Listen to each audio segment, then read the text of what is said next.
Magandang umaga sa inyo. Nandito tayo sa tournament Punta Santala. Nagre-report ako tungkol sa mga basketball clinic.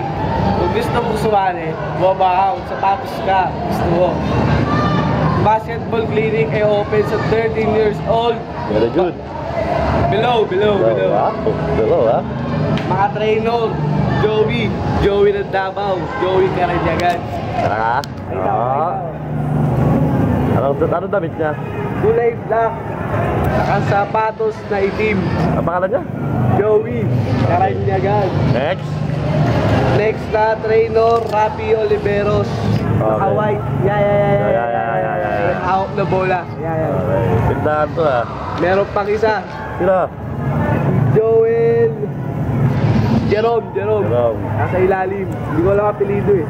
Kambal. Alcantara. Alcantara. Okay. Diyan din si Kagawad. Bakit?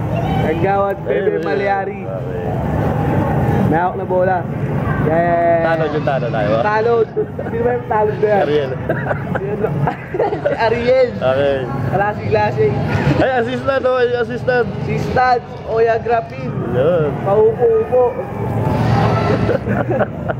Paupo-upo. Yan. Pagod na. Okay. Ano ba? Sa kasalukuyan, Yes. lumilayap na sila. Yun. Tapos na sila sa dribbling skill, passing skill. Tapos na rin. Lapit na matapos. Okay.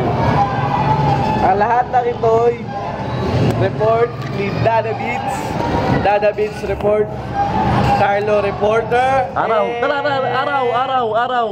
Araw March 9, 2014. Linggo. Oras 10:46 AM. And cut.